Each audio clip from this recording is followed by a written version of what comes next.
Darshan Ki Jai. Gaur Premanandi. All glories to the assembled devotees. All glories to the assembled devotees. All glories to the assembled devotees. All glories to Sri Guru Garanga. All glories to Sri Prabhupada.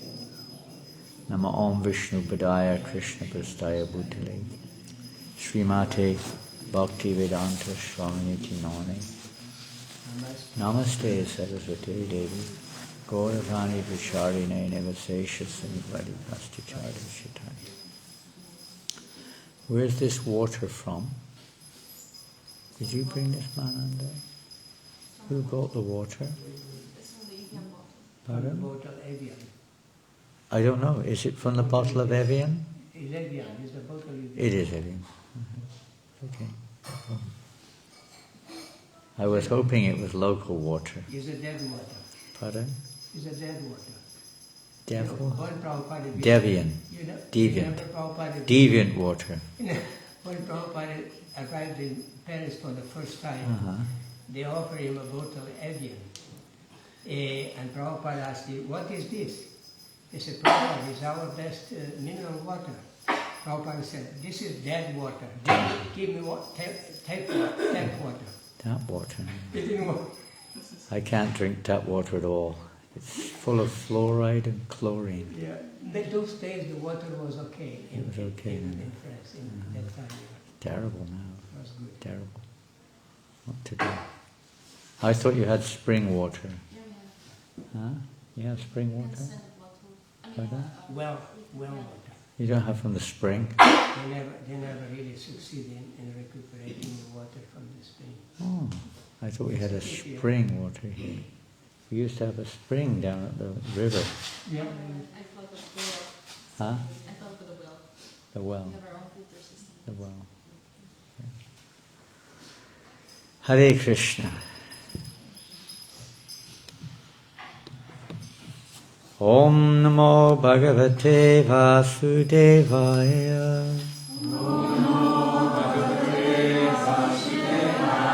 Om Namo Bhagavate Vasudevaya.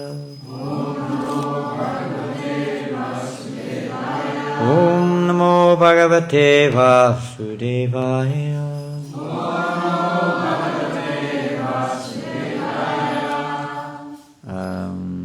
Now I'm confused. The book is open on a completely different page to that which I saw earlier. 5:15:7. 5:15. Okay, we've gone back to 5:14:46. 5:15:7. That's a long way down this table.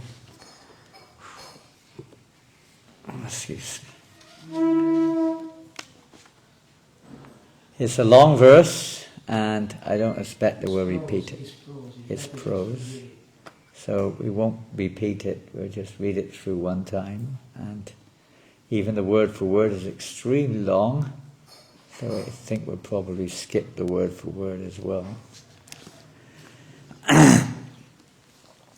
Savai Svadamena Pajapalana Poshana Pina No Palalana Nashula Sashana Lakshanene Jadina Cha Bhagavati Mahapurushe Paravare Brahmani Sarvatmana Pita Paramartha Lakshanena Brahmavich Charananusevaya Paditta Bhagavat Bhakti Yogena Chavikshnasyaha Paribhavati Vitati Shudamatir Uparatanatnyatmani Swayam Upalabhyamana Brahmatmanu Bhavopi Nirabhimana Evavaning Ajukapat.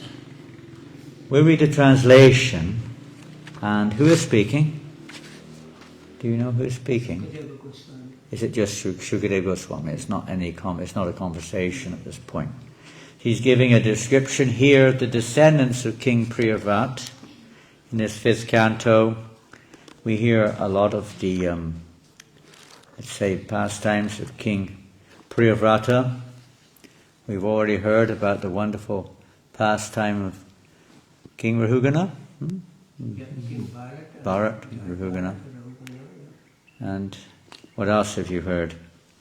Is that the primary essence of this? The forest of enjoyment, of course. Rahugana is being instructed rather by Jad Bharat, and very relevant instructions to constantly to be reminded, you could say, of the reality of this world. How easy the living entity becomes covered by Maya. Maya is very powerful. What was that yesterday? They put this SIN card. You call it SIN? SIN card? SIN card into the mobile. So it is SIN card. And what did it say on the card? Reward. If you register, you will have a reward from Yeah. Huh? She says, Maya rewards you. If you register your SIN card, Maya rewards you. And it said, tune in, it says, tune in to welovemaya.com or something. It's a fact. The SIN card there is Maya. Rewards by Maya. Yeah, you can get all kinds of rewards. If you tune in to Maya, she rewards us nicely. Huh? How does she reward us? How does she reward us in this forest of enjoyment? Huh? Birth what? More entanglement. More entanglement, yes. Well, there's nothing wrong with becoming entangled in Maya, is there? Maya is lovely, she rewards you. People like to get entangled, don't they? Entangled in the material world. What's the result of becoming entangled? Different bodies. Different bodies. A different body. What's wrong with that? Huh? What's wrong with the different body? To get a new body, you have to So sometimes you preach to people, you say, you'll become a dog if you carry on this. They say, what's wrong with being a dog? Nice. In Taiwan, it's a good job, huh? They have a nice life over there. Huh? They get good food, good everything. Don't have to work. They sit there watching the TV all day while the master is away at work. They clean their poops. They clean their poop. Don't have to wash your poop up. Healthcare system. They have a lovely time.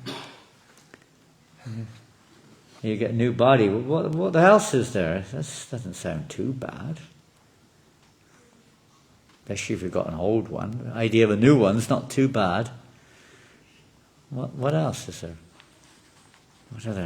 What other things happen in this forest of enjoyment in this material world? If you embrace Maya, what else do you do? What else happens? Huh? You suffer. You see, you suffer. That's what they say. You Hare Krishnas, you're all suffering. You keep talking about suffering. We're not suffering, they say. Right? We're not suffering. We're enjoying ourselves in Paris. Or in Manila. But ultimately, even if you think we're enjoying, ultimately we cannot avoid suffering. Huh? Birth, death, disease, old age. The threefold miseries of material. You can't avoid it. Fear. Fear! Who likes to be afraid? Who likes to be afraid? Huh?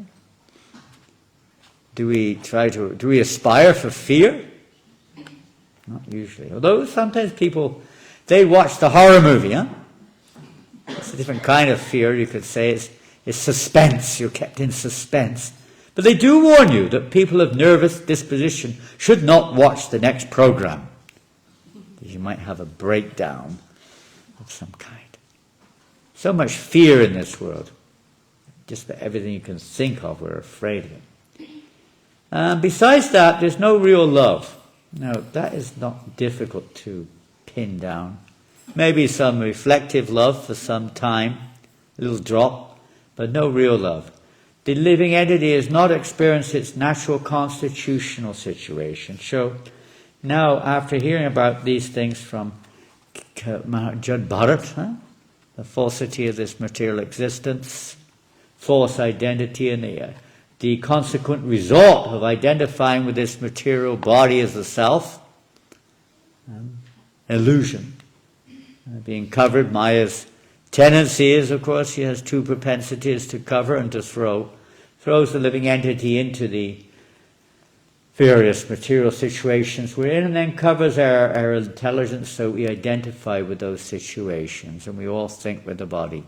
Even as devotees, for a lot of the time we're still identifying ourselves with the body and mind, isn't it? Not Krishna Baladev, of course. He's not. No. Even when we get old, it's incredible. The body's breaking down. It's ugly. No disrespect, but it generally gets ugly as we get old. Depends. I guess it depends who's looking at us, but generally it's the case. Not very physically attractive. We lose our memory many times in old age. We have devotees who are losing their memory. We have devotees who've got all kinds of old age diseases of various kinds. And it's inevitable if we do get old. But still we're attached. Still we're identifying with this body. Still we want to be praised. Still we want to be in the center, isn't it? I want to be the enjoyer. Somehow or another we still think we can enjoy something or whatever, but that attachment is there. So let's read the translation. I haven't been following your class, but this King Gaya is a very great devotee. He's a great personality as far as I know. Very famous, great saintly king, full of transcendental knowledge. King Gaya, not only was he himself a great soul, transcendentally situated, fixed in a mode of pure goodness, not just ordinary goodness, Vishuddha Sattva, and just wonderful devotee of the Lord. Not only that, but he performed his duty as a king. We find this as a common occurrence within the Bhagavatam, and of course following in the line that Krishna speaks in the Bhagavad Gita, even if one is realizes one's spiritual identity, one still acts according to one's situation in this world. One performs one's duty for the sake of leading others on the path. Just like in the previous canto we heard about Prithu Maharaj, fourth canto, right? Prithu Maharaj. Prithu Maharaj, how he, although he's an empowered incarnation of Godhead, but still he was performing various yagyas, even karmakandya yagyas, to show the citizens how to do them properly so that they could become elevated and not entangled, to free them from entanglement. Now this is the real protection. Here it says that King Gaya gave full protection and security to the citizens. So there's two angles to this. One is the here and now, the practical side. The other side of the Kshatriya, those who protect us from harm, they have this, as any parent, Guruna Shishat Svajanona Sashaj, anyone who takes the role of a leader in society, be it a king, spiritual leader, brahmana, demigod, parent also, their primary duty is to release those under their protection from suffering, from birth and death, to deliver them from this ocean of birth and death, and to deliver them from fear. Another meaning of Kshatriya is one who protects one from fear. So the practical side here is mentioned, that the citizens, full protection and security to the citizens so that their personal property would not be disturbed by undesirable elements, just like in our modern day, the governments, they go out of their way to protect us all, to protect all of our property, right? So all your money is safe and sound, and all your property is sound, and you don't have to have any fear of anyone causing you any trouble whatsoever, right? Yes? Would be a nice idea. Nice idea.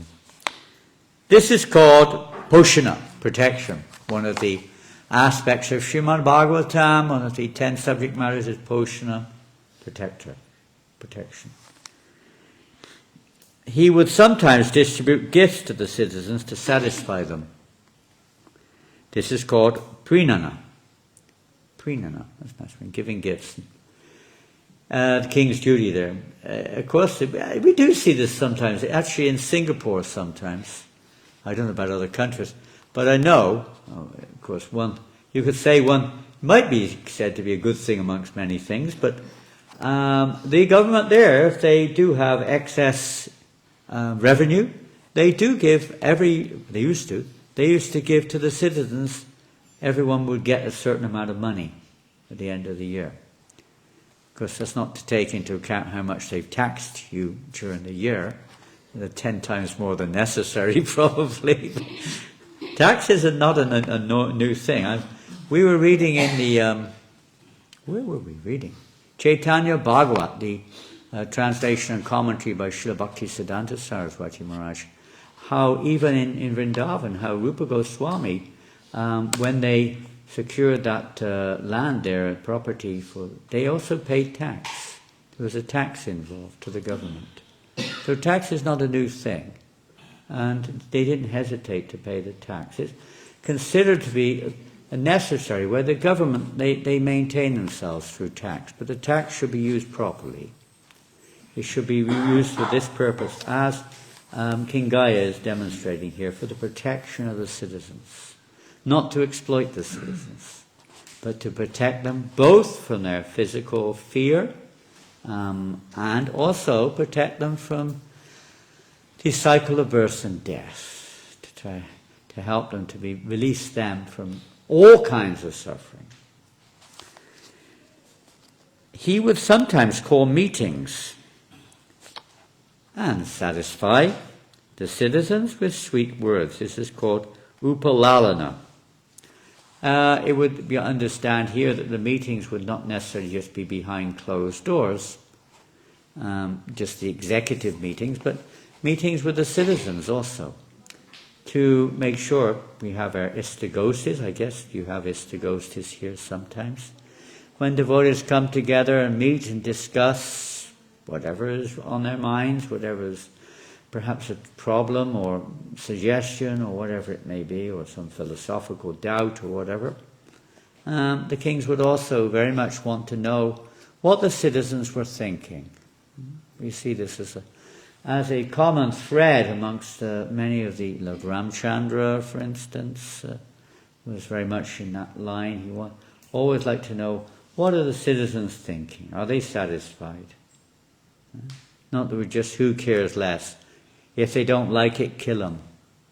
Get rid of them, arrest them. And whatever. But, they would take it seriously. If someone in the state was not happy, the king took it upon himself to find out. And he would take responsibility. Even if an animal was not happy. It wasn't just humans. Every living entity was protected in a genuine, you could say, Krishna conscious Raja Rishi. When the king was an elevated soul, enlightened soul, he was concerned for the welfare of everyone, even the little tiny creatures, everyone, even an ant. They also need protection. They're also citizens, like that. And so with sweet words, it wasn't that you just get them together and just order them, chastise them. Because most of the citizens are simple. So he would speak sweet words, he would give them gifts, he would protect them. Who would not want to be in such a kingdom? Isn't it? Sounds like heaven, huh? Heaven on earth. Full protection, all your needs, gifts from the king, sweet words from the king, nothing to fear. It'd be very nice. However, it's still within the material world. But when you have an enlightened leader, then they don't just do that, they also give whatever is required to help the citizens progress spiritually. He would also give them good instructions on how to become first-class citizens. This is called Anushasana. Such were the characteristics of King Gaya's royal order. This is what's totally lacking in this particular stage of Kali Yuga. Enlightened leadership, enlightened kings. Prabhupada wasn't too much of a supporter of democracy, which is he did coin that phrase once. You don't want to repeat it too often. But I am not very much liking this democratic system, Prabhupada said. Demon crazy. Yeah, I didn't want to say that. We're being recorded here. I'm far away. I didn't say that. We're entitled to like and not like this, that's for sure. But Prabhupada still, nonetheless, although sometimes spoke heavy words, his heart was one of compassion and how to help the citizens. Besides all this, King Gaya was a householder who strictly observed the rules and regulations of household life. And householders. All the great kings were householders. Practically speaking, even Lord Chaitanya's followers, most of them were householders. Bhaktivinoda Thakur was a householder. So many great devotees. Arjuna was a householder, Krishna was a householder. Lord Chaitanya was up to a certain point. Srila Prabhupada was for much of his life too. Bhakti Siddhanta Maharaj said that if I could have guarantee that, that any progeny, any children were pure devotees, he said, I would have sex life 100 times or more. He had nothing, whatever is suitable for the service of the Lord. And Grihastha life is very suitable for preaching. Tamal Krishna Maharaj but did say, I heard him say, that for preaching purposes, Grihastha life is very, very suitable. People listen. They don't listen in the same way as to a sannyasi maybe, but they can relate. They can relate to it, isn't it? Especially you have children, you have a home, you have a job. Because it's changed now, there aren't many brahmacharis left now in the Western Hemisphere. In India there are. But in the Western ISKCON there aren't so many. Not so many here either. Is that right? In Philippines? Is that right, Radheshwaran? Handful. Maybe 2 or 3 of you in orange. 2 or 3 oranges left here. But in India there's many. But people used to see us like that. They thought we were all, mad people. They still were. Running around with robes on and this and that, all dressed in orange. And now they don't see that much. 99.9% of all is married to Grihasthas or something like that. And the movement has changed its face, but kind of like whatever. But still the Grihasthas are preaching like anything. Most of the book distribution is done by Grihasthas in the Western world. University preaching, opening up centres, farms, restaurants. So many things. So many services. Preaching to dignitary, important people. Anyone can do it. But for Grihasthas, it's a little bit easier for people to relate to. You can go right in there, show Grihasthas, show householders rather, how to be a Krishna conscious householder. So he was a householder. He showed by his personal example. It wasn't just a householder in name, but he was following the principles of Grihastha life also. Strictly following. It's not that everyone in society will strictly follow, but the leaders have to strictly follow. Whatever a great man, yad yadacharati shrishtas tadavitu. Whatever a great person does, common men follow. So the leaders set the example. So both spiritual and material leaders, they should be exemplary in their behavior, as much as that can be understood in Kali Yuga, but exemplary in their behavior. And that will naturally, not only do they get the blessings of the great souls, the blessings of the Lord, but they get the respect of the populace also. We see even in modern society, when a leader is corrupt, up to a certain point, of course, they may get away with it if the government is in such a form, but in general, if the leaders are, too corrupt or are engaged and they get caught in illegal activities or illicit activities, they get torn down, they get taken out of post.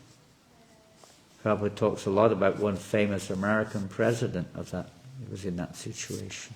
Again, we won't mention the name, but it's a famous example. And he's not the only one, many times. Because there's no real understanding of what duty of a leader is in modern society. Nobody really knows. They get voted. Prabhupada would say, why are you complaining about your leaders? You voted them in. It's your fault. You voted them in. Isn't it? You elected. Just like in England a few years ago, they voted to get out of Europe. Brexit. And now most people, if you had a vote again today, I don't think they would vote the same way. Even people who voted that way changed. They realised it was a bit of a mess, a bit of a mistake. They know what they're doing. The citizens are not. They're simple. They don't really know what's good for them in general. They voted someone in a few years ago, and then they voted them out a few months later. Voted someone. They don't know what they're doing. It's like they have no idea. This system of democracy is. If it's enlightened people who are voting, I guess you could say that's okay, that's fine. But it's not. They don't know. They don't know what's good for them. They think unending sense gratification is good for them. So whoever seems to promise them that is a good candidate for election. And the kings, of course, Prabhupada says, because the royal order became corrupt, therefore the citizens tore down the royal order. But you had a king like King Gaya, I think everyone would be very happy. He performed sacrifices. He didn't just give rules and regulations and instructions according to the Vedic principle, but he also performed sacrifices and was an unalloyed pure devotee of the Supreme Personality of Godhead. He didn't just tell the people, he also did it. It's one of the great things about the kings of yore, is that they would be the leaders, not just telling people do this, do that, but they would do it also. If needs be was there for a war of some kind, they were the first one on the battlefield. They weren't sitting behind in a bunker somewhere, pressing buttons and giving orders. Right? They were out on the battlefield. Number one, leading the battle, leading the charge. You rarely see that nowadays. I don't know if you ever see that nowadays. I don't know. Can't.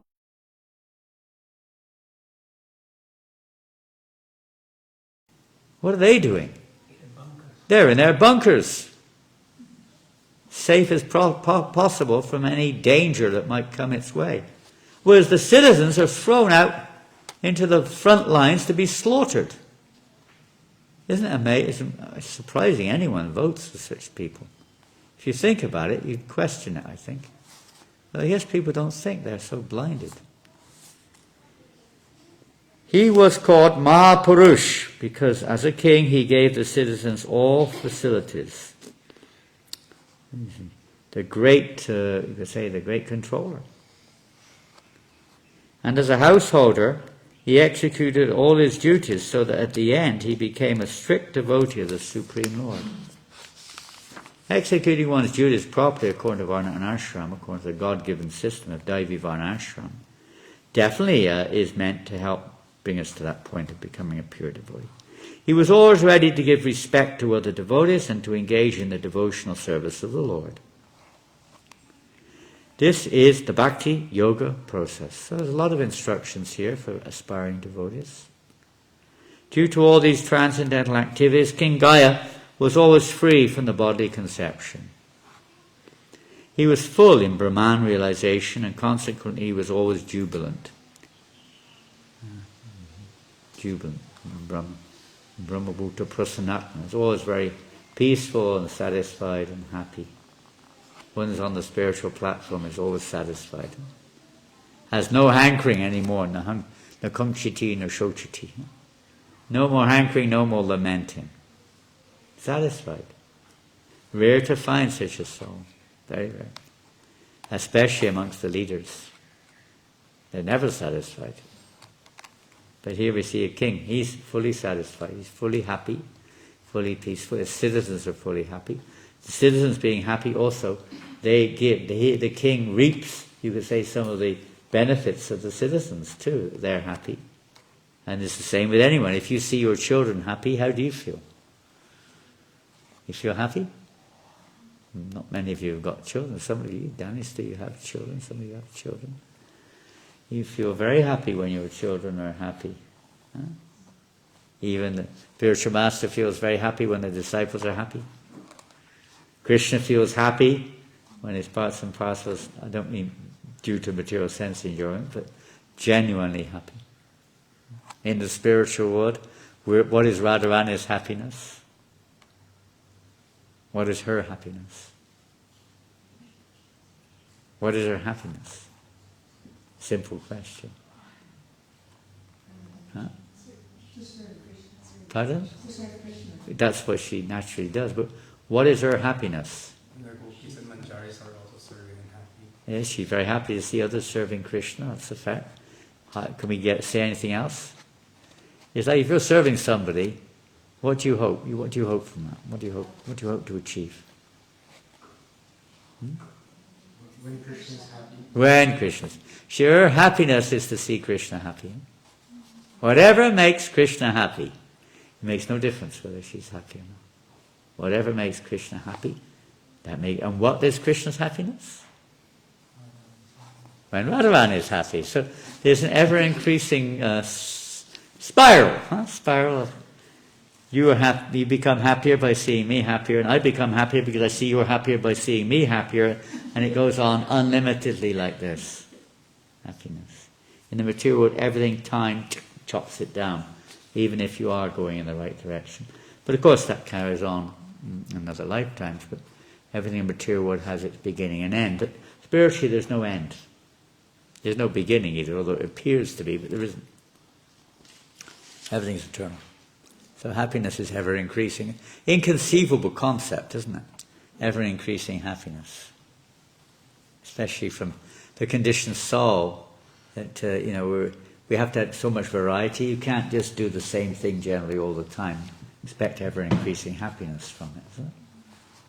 Generally you need constant change. Because there's variety in the spiritual world, but even aside from that, the same pastime. I mean, in Goloka Vrindavan, in this material world, we see it taking place in different universes. After this one, same pastime elsewhere. But in the Goloka Vrindavan, the same pastime goes on and on and on and on and on and on and on and on and on. It's hard to imagine how. This is Yoga Maya, in the material world, Mahamaya covers this, and we do the same thing over and over again. But in the spiritual world, it's Yoga Maya. This word Mahamaya.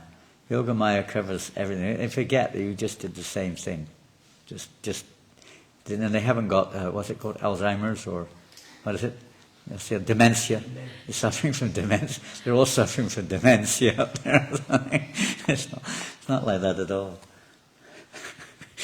They're enjoying ever-increasing pleasure from the same thing.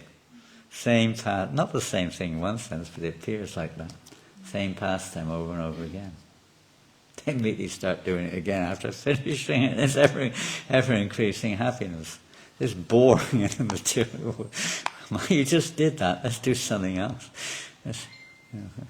We're forgetting Krishna. What to do? Remember Krishna. Everything is ever-increasing pleasure. King Gaya was always free from them. We read that. He did not experience material lamentation, although he was perfect in all respects. He was not proud. That's a difficult one. Because we're not perfect in any respect, you could say. The only perfection we have is we may be associating to some degree with the perfect. Otherwise, what perfection do we have? That's our only hope. But even if you are expert in relative terms, the tendency is to become a little proud, isn't it? Is that right? I'm the best book distributor. Well, I'm not, so I don't have to. I don't have to worry about it. But I'm still proud to see my name up there on the list, you know. I'm trying to make sure it's there. And it's correct. They haven't made unless they made a mistake by putting it higher than it should be. Otherwise I'll tell them, you put me in the wrong place, you know, you haven't given me enough credit. Our tendency is to be looking for credit. Material credit. But he was not. He was not at all proud because he was self-satisfied. He was on the spiritual platform. He had nothing to gain from this world. We still think we have something to gain in this world, respect or position or health or wealth or something. Nor was he anxious to rule the kingdom.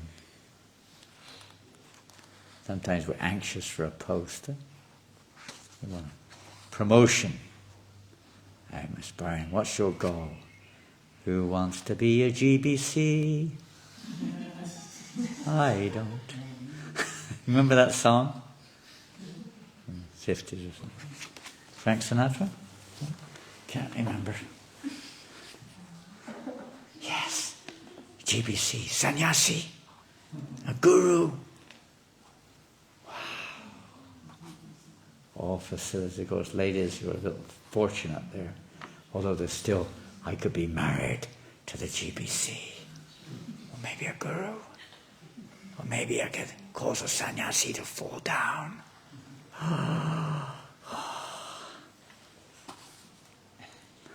So many dangers are there. I'm the GBC, Prabhu, listen to me. I'm the president around here. Who's the president around here? Where is he? Where's the president? No one. Huh? No one. Sleeping? No one. No one? No one. No one? No one's the president. Really? Goodness. They have no president here. Seems to be doing quite well without a president. We don't have an official acting GBC, do we? Acting. No, it's Maharaj. But he's not officially acting as GBC right now. No official GBC acting. Huh? Still working. Still working. Still going on. You're here. Maybe you're the president. Yeah, I'm going to propose you. GBC and president for the Philippines. You're qualified. All those who think he's qualified, put your hands up. Quick. Put your hands up. Come on. Hands up if you think he's good. You've got the majority vote. You're voted in.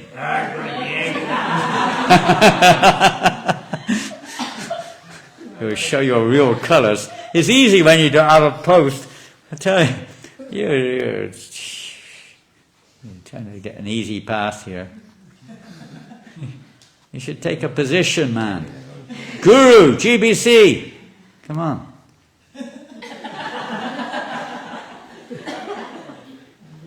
You should start right now.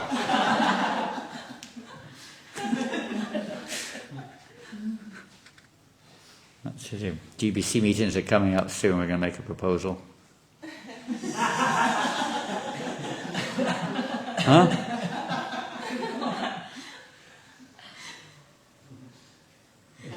Huh? No what? No need. No leaf? No need. No need? No need. No need? Tamakrisha Goswami said, you can stop for 3 years. The GBC is meeting, everything we're going to run the same. Really?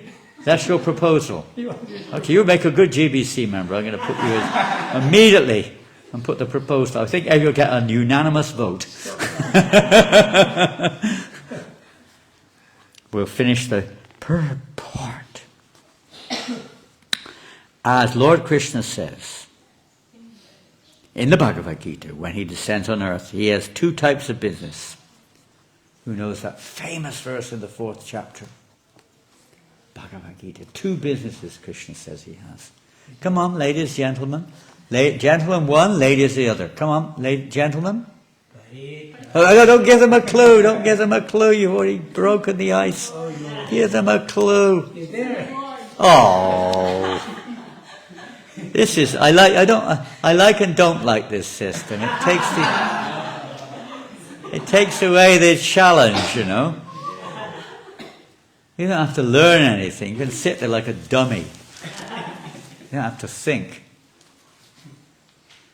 All right, it's already there. Okay, well, maybe it doesn't say what it is.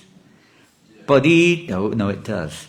To give protection to the faithful and to annihilate the demons. There we go. We got excuse now, huh? Gotta annihilate the demons. Who are they? Who are the demons? Huh? Who are they? Who are the demons? Come on, Radnath. Who are the demons? Don't run away. Oh, you're the film man. You've got a massive camera there. I can't believe it. There's some big program, big man sitting here or something. Who are the demons?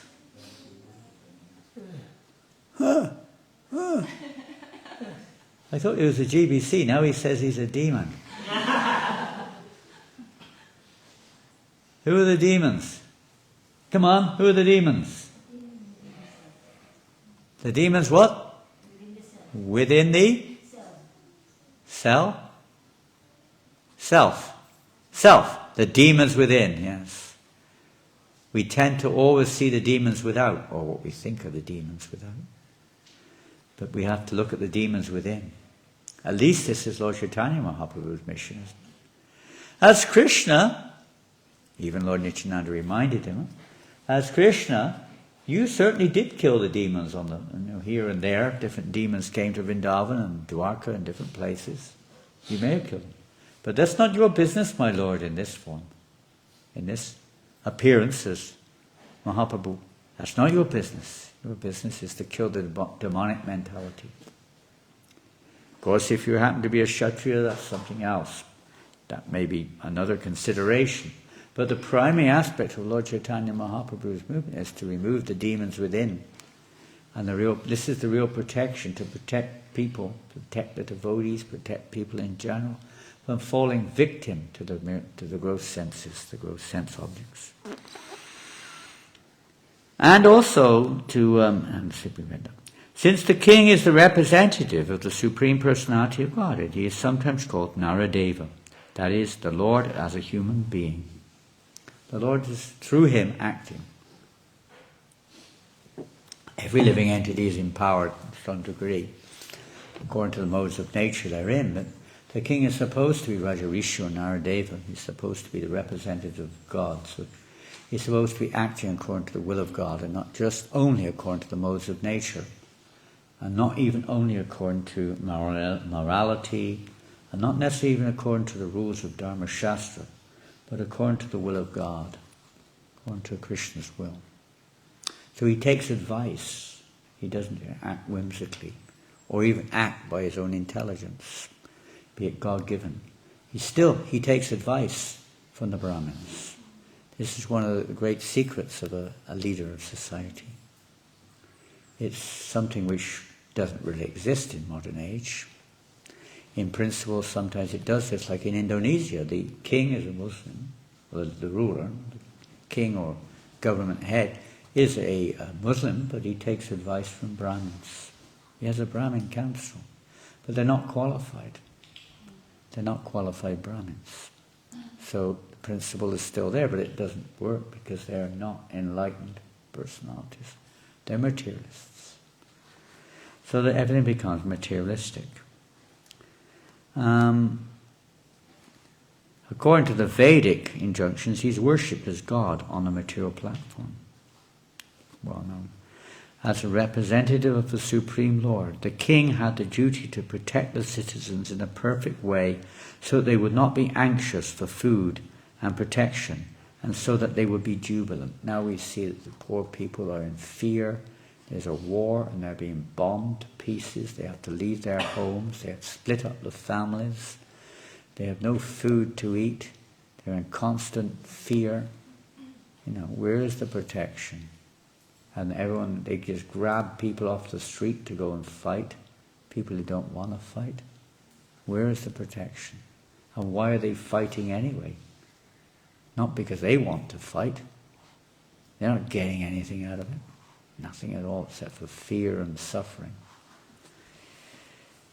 helpless. The king would supply everything for their benefit, and because of this he would levy taxes. Otherwise he shouldn't levy taxes unless he can perform his duty properly. If the king or government otherwise levies taxes on the citizens, he becomes responsible for the sinful activities of the citizens. Just imagine today how much reaction is there. Inconceivable almost. In Kali Yuga, monarchy is abolished because the kings themselves are subjected to the influence of Kali Yuga. It is understood from the Ramayana that when Bibhishan became friends with Lord Ramchandra, he promised that if by chance or will he broke the laws of friendship with Lord Ramchandra, he would become a Brahmin or a king in Kali Yuga. As it said that, many of the demons and even Brahmins in previous ages have taken birth in this Kali Yuga. In this age, as Bibhishan indicated, both Brahmins and kings are in a wretched condition. Actually, there are no kings or Brahmins in this age, and due to their absence, the whole world is in a chaotic condition and is always in distress. Compared to present standards, Maharaj Gaya was a true representative of Lord Vishnu. Therefore, he was known as Mahapurush, or the Supreme Lord, God in a human form, basically. So that's what's required. What can we say? Prabhupada wanted amongst his followers, devotees, become pure devotees. Not just, it's nice, everyone's trying to be a devotee, that's wonderful. But he wanted pure devotees also. In tall order. That's what's needed. To evoke a real change in the world. That people become convinced by the purity and the potency of pure devotees. Just like Prabhupada. Still today, through his books, of course, he's convincing people, but to come to the platform of pure devotional service is very rare. That's what's required. As 1% of the world's population becomes devotees, and when we say devotees, what do we mean? Even any form of devotee, probably would sometimes say we're all pure devotees, but we all know that we have a tendency to be fallible, a tendency to fall down from that standard very easily. But those who are fixed in that standard, the whole world will become Krishna conscious. It's a great responsibility given to us to do what we can to try to fulfill the prediction or the will of Lord Chaitanya Mahaprabhu, the will of the Lord, to try to protect. Devotees are like, they're like gurus to the world, taking on that responsibility. So we're finished there. The restaurant is not closed today, it's open, so you have to go to your services in the restaurant. It's just past 9. And there's a program here today, I think, Kirtan Festival. I'll try to be here as much as I can't promise, and we're a little bit jet-lagged, and sleep will no doubt catch up on us. But we'll try to attend what we can today, and in consequent days. I don't know if there's anything else going on in the next few days. Sunday feast tomorrow, I guess. And if you don't but know it, there are 2 devotees traveling with me today. Mahananda Prabhu, so many of you saw him last year. He was here last year also. Mahananda Prabhu. He is from Slovakia. If you don't know where that is, in the center of Europe. He's not so famous as, for instance, France. But nice people. Pardon? Nice people. Beautiful country. Nice people. Nice people. Pious people. And also traveling was Ekanath Prabhu, who's at the back there. He's one of those orange men. He's an orange man. And he's from France. And he's one of our book distributors in France. Preacher. He's a book distributor. He joined actually in New Govardhan in Australia as a volunteer, basically. But being friend, we have many volunteers. You have volunteers here sometimes, I think, maybe. And most of the volunteers come from, all different countries. They come from France also, in France. Overseas especially, in fact, we're carrying 2 cases, 23 kilo cases of French books for the volunteers in Malaysia. French volunteers in Malaysia. The Singashwar regional secretary, whatever they call it nowadays, said that about 2/3 of their volunteers are French people. All over the world, French people come to Krishna consciousness. Everywhere except for France. They join elsewhere. And once in a blue moon, Ekanath is one of those blue moons, they come back to France. Most of them don't want to go back for various reasons. Some know that it's going on, and some have joined in France. But it's a good program. They're like the New Age hippies of the 60s who became devotees. They're intelligent young students mostly, traveling the world, looking for alternatives, looking for, goodness, meaning to life. So we're taking those books there for them, and in France we have a nice, but it's not well organized as it could be, but it's somewhat organized. We have usually 10 to 20 at any one time staying at New Mayapur, men and women. Many of them come to the program, start chanting, come on Sankirtan, take the books. Hare Krishna. So, any complaints? Don't ask me if you have any complaints. See the GBC. He doesn't like that. He doesn't know.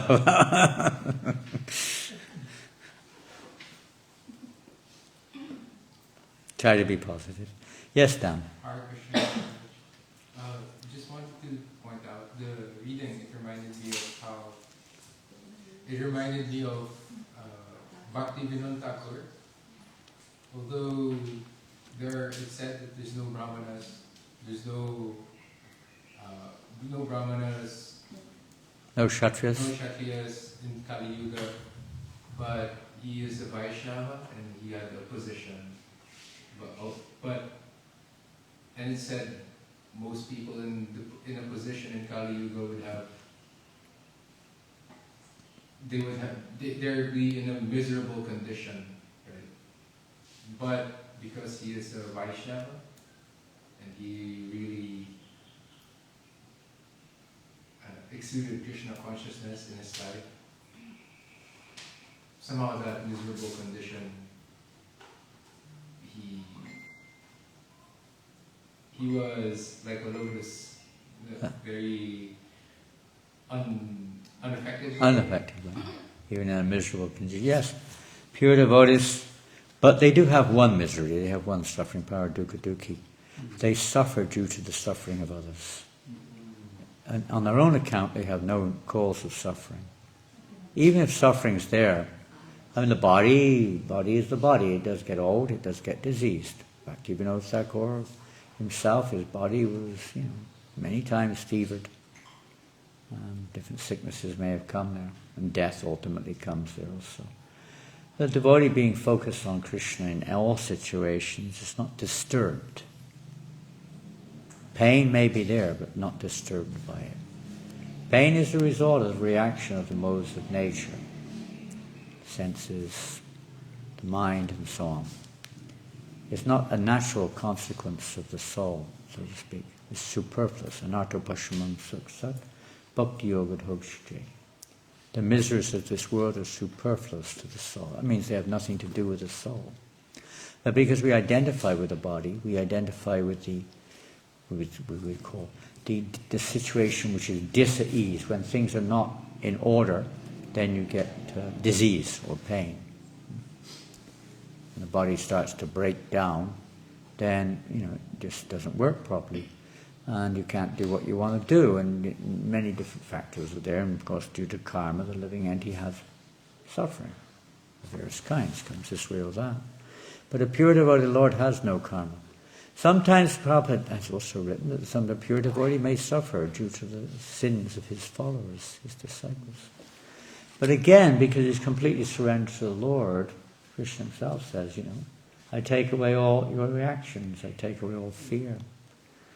Otherwise, you have to suffer and take responsibility for students or children or citizens or whatever. Devotee is willing to suffer. We take the example of Vasudeva Datta, probably the most profound example in Chaitanya Leela, because he's none other than Prahlad Maharaj, who took on, he said, he was willing to take on the suffering of all living entities, that they be delivered from their conditional state. And he was willing to stay in this universe for eternity. We can't possibly imagine, and we can sentimentally say that to get honor or praise, but we can't really mean that. No one can imagine that, only Vasudeva Datta, no one else. Such compassion is unending, unlimited. Is like the extreme of compassion, you can say. But somewhere in between, devotee feels that compassion wants to help others in whatever way possible. And sometimes you have to suffer when you help others. Jesus had to suffer, you could say, from the external perspective. And surely do, when you're not a pure devotee of the Lord, it is sometimes suffering. Is it nice? I mean, you don't perhaps have very cold. I don't think there's anywhere in Philippines where there's below freezing, even on top mountains, is it? Even on Mount, what's it called? Ibo? What's that mountain down in Mindanao? What's it called? Abo. Tallest mountain. I don't think even there's any ice, is there? No. Yes. No. It's kind of painful being in the ice. Of course, if you're karma as such, you may be born there and you don't feel that way. But going out on the street, for instance, I mean, some of the devotees in countries like Moscow, I was looking at the temperature. In Paris it's -2. I looked at -24, and the devotees -24 degrees centigrade. Devotees are going out on the street distributing books. Now that's not very comfortable, I can assure you. It's not, materially speaking, who would want to do that? And with people calling you ill names, people telling you, get out of here, police coming and arresting you. It's not like it's necessarily a natural form of sense gratification. Probably not. But there's another type of pleasure a devotee gets. So he's willing to undergo that austerity for pleasing their spiritual master, pleasing Krishna, and consequently pleasing the materialistic persons, although they don't know it, because it's given them a chance to get free of birth and death. The devotees are the only real well-wishers in the world, because they're spreading that message. Therefore, they're bhuvi grinantiye buddhijanaha. They're the only real welfare workers in this world, because they're giving to. And you get a lot of opposition, sometimes governmental opposition, sometimes physical opposition, sometimes torture, sometimes death. You see, this is not a monopoly of us. I mean, this has been going on through history, isn't it? It's nothing unique. During all times of history, you see people who are being persecuted. Maybe they weren't so pure, but still they're being persecuted for godly reasons of some kind or another. Been going on since time immemorial, practically. Kamsa was doing it. In Hiranyakashipu, it's been going on since day one, practically speaking. This is the material world. People are not here because they love God. Only the pure devotees are here because they love God. They love Him so much, they want all the living entities to go back to Him so that He can enjoy more. Their compassion is they want to see Krishna's enjoyment increase. And when His parts and parcels are separated, it's not that Krishna is short either, but still that's the heart of a pure devotee. He wants all the living entities to go back to Godhead for Krishna's pleasure. It is compassion. Because he's doing it solely and wholly for Krishna's pleasure. Krishna protects him internally. I remember one time I was in a TV studio in London, and it was a television program, and they were interviewing, I don't know if it was a setup, but they were interviewing various members of religious groups. And there was there was atheistic, scientific, body challenging religion. It was on TV. And this one Christian lady, they brought her in. They didn't ask, they selected people. We were just part of the audience for some reason. And they brought this lady in, and she was in a wheelchair. She had terminal cancer. And they said, "What is your Jesus doing to protect you?" They kind of sniggered. And she said, "He's protecting me." "What do you mean he's protecting you? You've got terminal cancer, you're dying." He said, "No, he's protecting me." "How is he protecting me?" He said, "Because he's protecting me within from any fear." She said that. They didn't know what to say. They had no answer. I thought it's a pretty good answer. He may have been very devotional, very godly.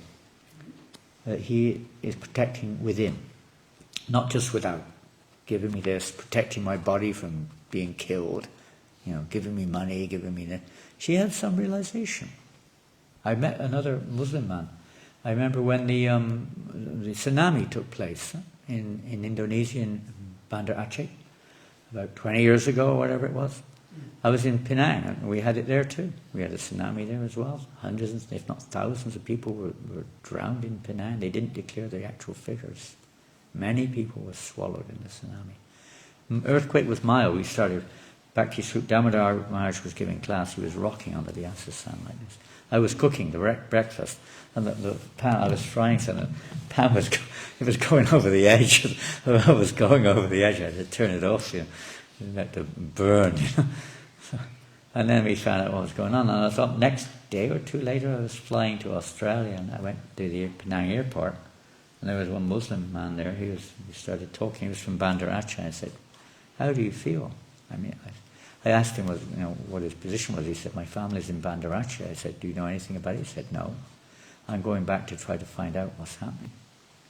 I said, "How do you feel?" He said, "Everything's in God's hands. Whatever God arranges, we accept it." He said.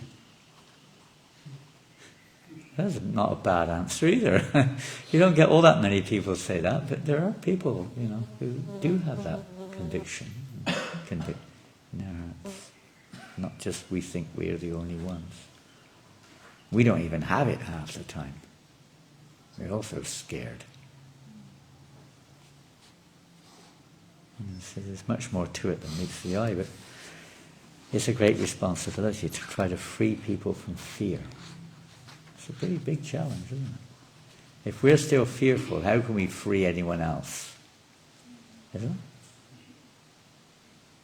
Hare Krishna.